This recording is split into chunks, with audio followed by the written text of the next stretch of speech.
Katakanlah pelatih dari Belanda.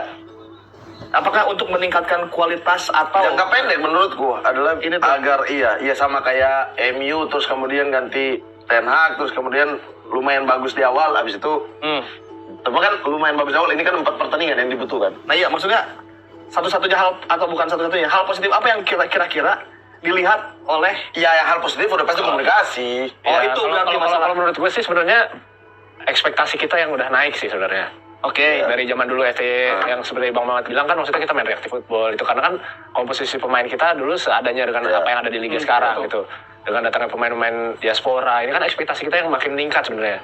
Mungkin gua nggak tahu ya. Ini yang gua kepikiran barusan ekspektasi kita yang meningkat karena dengan pemain-pemain yang sudah lebih mewah, yang lebih ini mereka melihat mungkin STI udah sampai sini aja gitu. Oke. Jadi mungkin dulu level pemain kita di sini, STI di sini. Sekarang level pemain kita udah sama nih sama STI. Jadi udah mentok. Jadi harus mencari pelatih yang lebih di atas lagi. Itu nggak masalah. Itu apa ya? Yang bisa gua maklumin. Maksudnya mungkin mereka yang pikir federasi seperti itu kali ya. Catatan terakhir dari luar U22 kemenangan loh. Arab Saudi kan? Iya. Tapi kan di luar AFF. Di luar AFF ya. Luar AFF kan adalah kemenangan lawan Arab Saudi. Tapi kan itu kemenangan diklaim ini karena pemain bermain sendiri, ini karena ada yang mengancam mundur. Karena ada yang mengancam mundur. Tapi maksudnya kayak ini pelatih apa gunanya kalau begitu?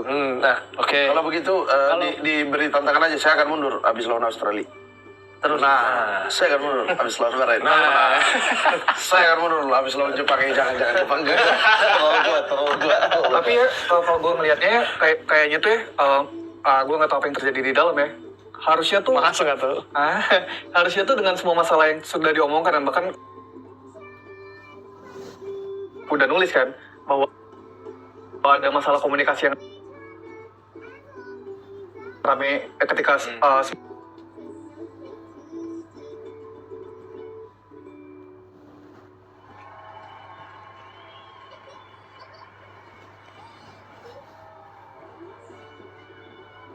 dilatih oleh Simon McManamy waktu itu kan. Terus ketika STI datang, dia mau diprotes kayak gimana pun yang dia urusin pertama adalah soal fisik pemain. Itu bahkan sempat ribut kan, kenapa pemain kelompok umur dipaksa untuk tapi dia kayak ya terserah orang mau ngomong apa, dia benerin dan itu. Dan ini kesinambungan tim, bukan hanya 1-2 pemain kan. Betul, nah itu kan artinya kan dia tuh sebetulnya bisa menjawab apa yang dibutuhkan, bukan apa yang diinginkan ya, apa yang dibutuhkan oleh tim ini. Nah menurutku, kalau misalkan hal itu bisa jadi solusi, harusnya Desember ini tidak ada, awal Januari ya pengumumannya. Awal Januari ini nggak ada pengumuman sih menurut gua. Karena waktunya mepet banget. Ya komunikasi sih. Memang kerasnya STI itu menjadi sebuah masalah kan, masalahnya ke beberapa pemain. Betul. Terus kemudian adalah masalah juga ke federasi gitu loh, yang dimana ini bosnya gitu loh, yang memberikan pekerjaan itu gitu kan. Nah itu komunikasi yang menjadi ini. Tapi kan kembali ke target. Gitu. Kalau lu tetap KPI-nya terpenuhi, kalau lu tetap memegang itu ya. Iya, dia selalu lolos dari lubang jarum. Mau bilang keberuntungan, bodo amat kalian bilang keberuntungan. Iya. Orang lolos, tetap momen kita itu lawan Kuwait. Siapa yang waktu itu masih heboh-heboh lawan Kuwait? Nggak ada juga, tiba-tiba lolos Piala Asia, boom. Semua. Iya, dan senang semua. Semua senang, tiba-tiba kita di Piala Asia, ini kualifikasi. Udah setelah Piala Asia juga bagus. Dan main karena grup yang di dalamnya kecuali Vietnam. Iya. Adalah selalu di atas kita. Dan kita lolos tuh. Iya, dan main bagus. Lawan Australia kita main bagus walaupun kalah. Lawan Jepang kita main bagus walaupun kalah. Karena mereka menggebur kita ketika lawan Vietnam. Sama. Mainnya jelek kan? Tapi menang kan? Menang. Iya gitu. Oke, kemudian sekarang pelatih sudah diganti. Apapun itu akhirnya kita komentar nggak akan keputusan sudah dibuat lah ya. Keputusan sudah dibuat. Kira-kira ini bakal dikasih KPI apa? Aku udah capek KPI pelatih. Yang udah pasti mau nggak mau kalau harus lolos Piala Dunia. Lolos langsung ya? Iya. Harusnya lolos langsung. Peringkat 2 berarti? Lah iya dong. Apa yang ngasih pelatih kalau 3-4? Kalau peringkat 3-4 ya STI kan targetnya 3-4. Berarti ini kemungkinan akan di-challenge. Harusnya kalau ganti pelatih targetnya lebih tinggi dong. Iya. Menurut lu pemain kita sanggup nggak dengan grup yang sekarang dan sanggup. beberapa pertandingan yang sudah dilakukan? Sanggup. Kan udah dilaluin gitu loh. Udah bisa lihat kelawan sebenarnya nih. Kecuali Jepang lah ya. Iya, kelihatan kok. Masih bisa berarti nih kita bersaing buat lolos langsung. Iya, bisa jadi juga. Iya, maksudnya dari federasi juga melihat bahwa match apa namanya yang paling kita harapkan harus menang adalah Bahrain sama Cina kan. Iya. Yang dimana secara dengan teman-teman pemain jadinya kita di atas sedikit dari Bahrain dan Cina. Apalagi Nah, mainnya di jadinya kandang.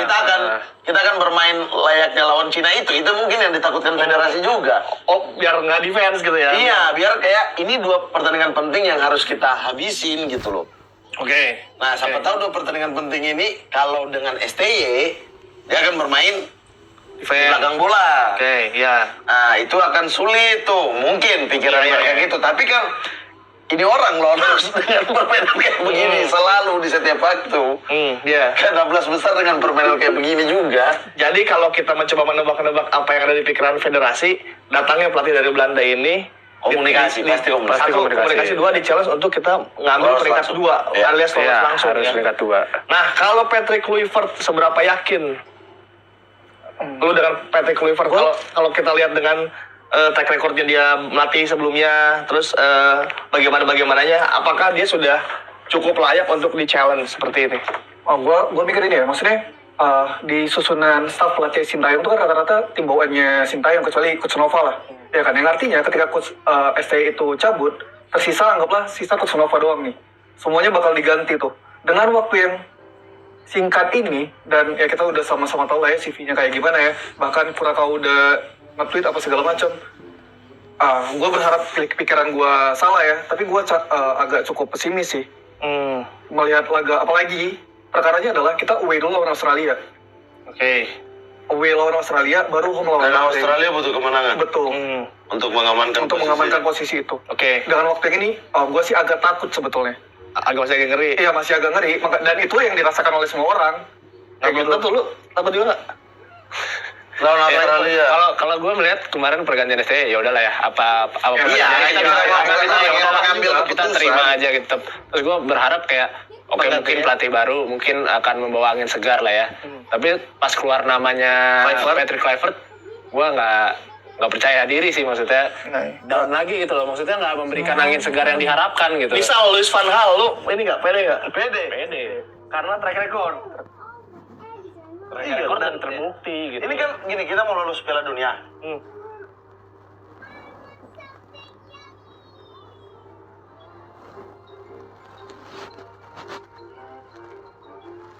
Berarti